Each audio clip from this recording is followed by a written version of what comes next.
Hi, I'm Amber. Hi, I'm AJ, and welcome to Mountain Traditions Homestead.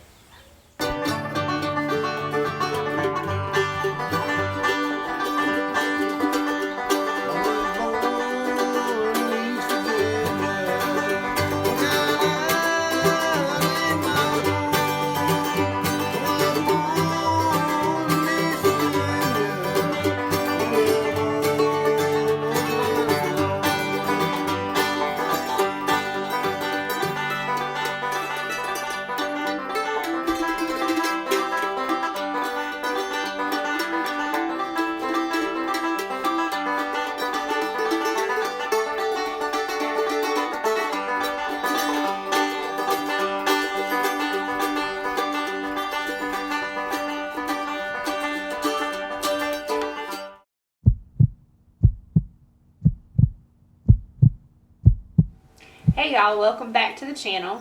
We have something a little bit different for you today. AJ came up with the idea to do a series called Survival Saturday. So we're going to do the first video for that today. He's already started Firearms Fridays. Everybody seems to enjoy the little series that we do. We have a top 5 series and those always get a good amount of views. So it seems like you guys enjoy those. During the winter, we struggle a little bit more with trying to put out enough content to keep you guys entertained, just because the garden's not going. There's not one particular thing that we can concentrate on very much. I mean, we're cutting firewood, we're taking care of the animals, but that gets a little repetitive for you guys. So we thought we would try and come up with some creative ways to get through the winter on YouTube. And so this is our first Survival Saturday video. The topic today is going to be having a survival library. And we did not drag out all of our books because we have a whole shelf full. But we've got a few selected just to show you, give you a variety here and show you what we've got. I'll let AJ start. He's pulled 3 books here, but the idea behind this is if something happens, SHTF, COVID, if COVID's taught us anything, electricity goes out for a long time, even if it's not due to a disaster, but just a snowstorm or something, and you're out of power for a couple weeks. It's happened. You're not going to be able to get on the internet most likely and get remedies and recipes and things like that. So we feel it's very important to have things, hard copies that you can reference without electricity, without the internet, cell phones, laptop, any of that stuff. So we're going to get started and talk to you about what we've got here as examples. And you can call us old school all you want, but nothing beats good old paper books. You know, like she was saying, power could go out for 2 weeks and all these little pins you have on Pinterest are not going to be accessible. So I love to read, always have. But I started probably collecting some of these books before we even got together, but together we have accumulated quite a bit. And I'm going to start with these 3 right here I've had for a long time. You can get these off of Amazon. I don't know if the Barnes & Noble, is it Barnes & Noble even open anymore? I don't know because of COVID, but they were. Right. Here I am talking about the grid going down, telling you to go to Amazon and order stuff. Before the grid goes down, hurry go. These are U.S. Army instruction manuals that were released to the public. Yes, some of the stuff has been edited out because it's been released to the public. However, they do have some very interesting directions about certain things. The one Amber has is the U.S. Army Survival Handbook. Shows you how to survive in any type of weather. See, it says here survival planning, survival medicine, making weapons and tools, finding water, wild plants for food, building fires, water crossings, signaling, sea survival, poisonous snakes and insects. So it's a very wide variety of topics in this one little book. And like I said, it is legitimately a U.S. Army manual that has been released to the public. During these times, everybody's seen how crazy people got over toilet paper.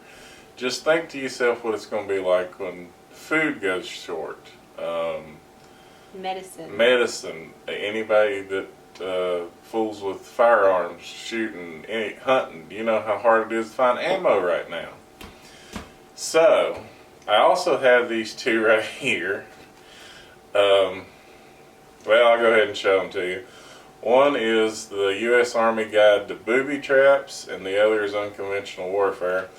Now, those would be extreme circumstances, but still, some of the stuff is nice to know.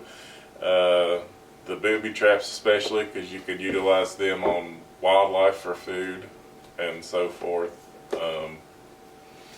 And those are those three.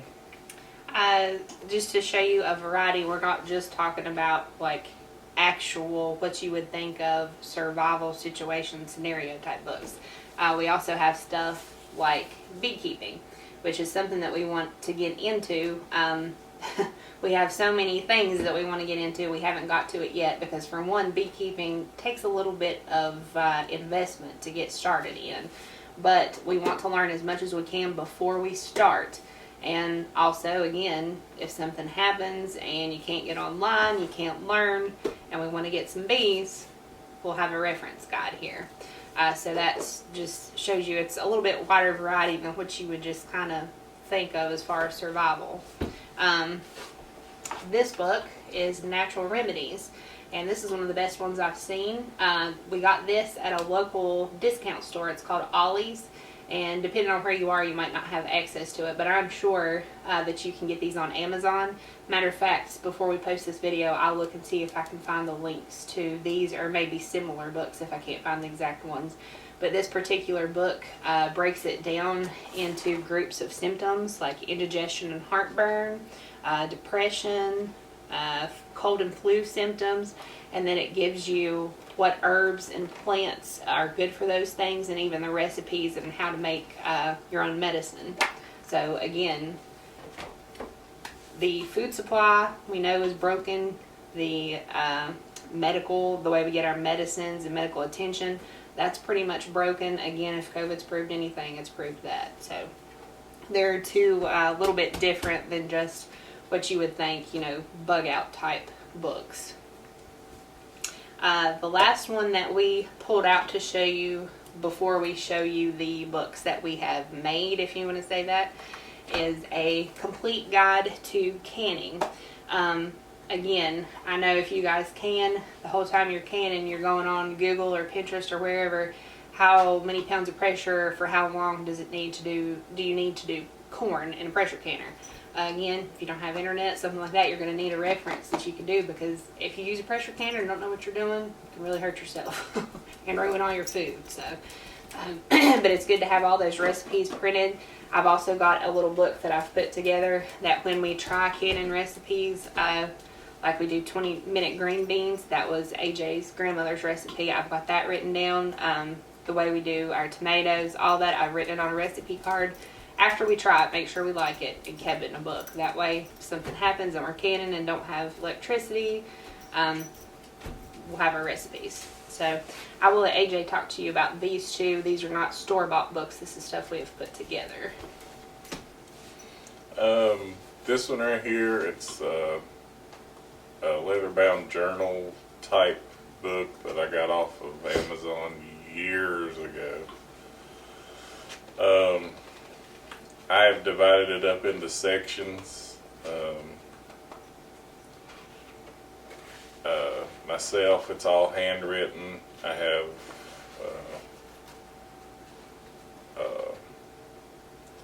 like the first one right here on the food section is the bleach to water ratio for clean drinking water. No, it's not ideal, but if you're in a situation where you really cannot boil your water at the moment, like 2 drops of bleach per quart of water will sanitize it enough for you to drink it.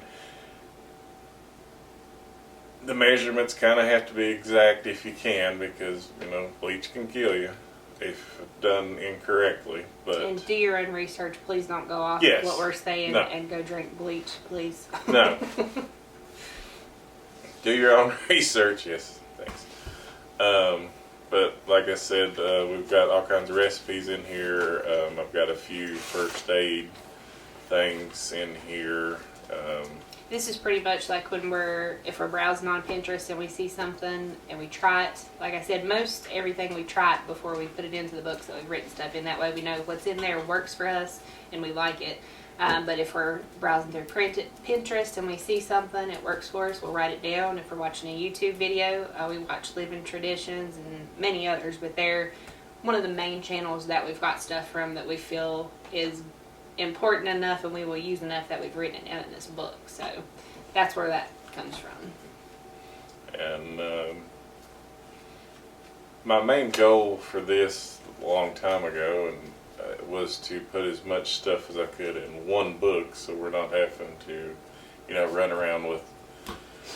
Well, I'm not gonna tell you how many books we have, but several. So that was the main goal of this. And the next one,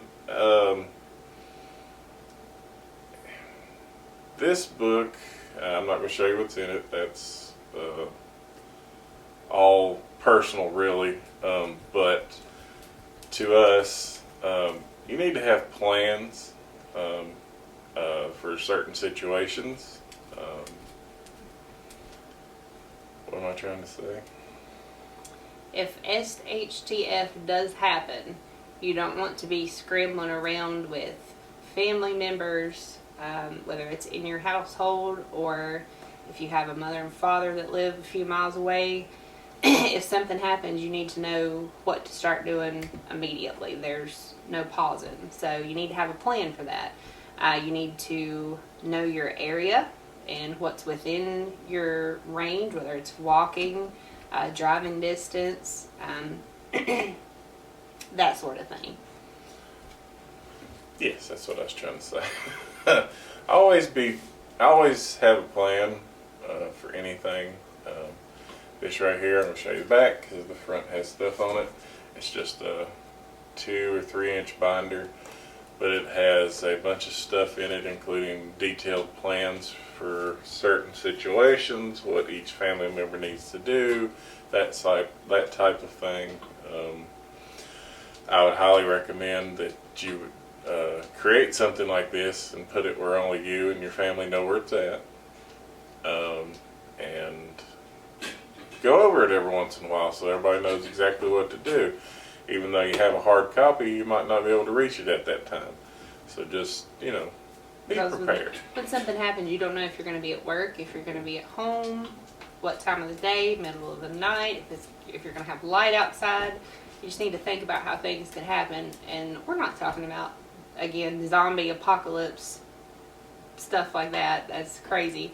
Which I'm sure there's some people that prep for that, and that's fine if you feel you need to do that. But we're just talking about real life and what's going on in the world right now. There's so much political and civil unrest. You don't know what's going to happen. Again, 2020 has proved that. So you just need to be prepared. And we're not trying to sound like crazy people. We're just being prepared. And we don't take anything to extremes. I don't feel we take anything to extremes. Some people are taking it to the extreme not to be prepared, which I think is a poor decision right now. So, but all these books, you want to make sure you have a wide array. I've got some gardening books back there. Here, if you've never gardened before, it's a little too late to try and learn what you're doing if you have to grow your food in order to eat. So if that's something that you feel like might be necessary in the future, you need to get some books and learn as much as you can before you start. And same thing for, if you're not doing it for prepping purposes, you just want to start a garden, get a book and learn about it as much as you can before you actually start doing it, and that way you'll be more successful. But gardening books, beekeeping, canning, recipes, stuff that you might not think about as recipes for not just food, but laundry detergent, dish soap, making your own shampoo, your own deodorant, toothpaste if you have to. Those are things that people have done without, but here in 2020 we're spoiled, and I would be horribly upset if I had to go for 6 months and not have access to shampoo and soap. I would not be happy with that. So I want to know those types of things, and that's one thing that we have written down in this little journal is stuff that we know has worked, because we have made our own detergents and things, so we know what works for us. But just get a wide array, and you don't have to get it all at one time. Get a book here, get a book there. When you have minutes, sit down and go through it and see what you think you need to work on and go from there. And that touches on what I was getting ready to say next. You know, these books are not just sitting on our shelf. I have read these books. We have read these books. You know, it's not just something we've set aside and say, well, if the need arises, we'll read it. No, you need to read it. You need to understand it before the fact, because if something happens and you're in it, it's too late to figure it out then. So that's why it's called prepping, because you need to prepare. That's about all we've got for our, as far as books go, for this video. Like I said, this is, well, like she said, this is our first Survival Saturday video. We will definitely do more of these in the future. We're hoping to get to the point where we actually get to do Survival Saturday every Saturday. It's just, you know, with work and everything else, sometimes it's difficult, especially with work and the homestead, and, you know. We hope you liked it. We would like to hear any responses, feedback for the video, any ideas for future videos. And I'm hoping to continue Firearms Friday, hopefully with a little more flair. I think that's a YouTube friendly word. Yes. A little more flair to them. I still haven't had much feedback from the first one. I know it was kind of boring. I apologize, but we love firearms and everything about them. Some people only want the flair stuff, so we'll work on that too. But and our son really likes to help with those too, so we're going to try to do it when he's here to help with it, because he enjoys it. But I guess that's it for us today. Thank you for watching. Please like and subscribe to our channel. Thanks. Bye.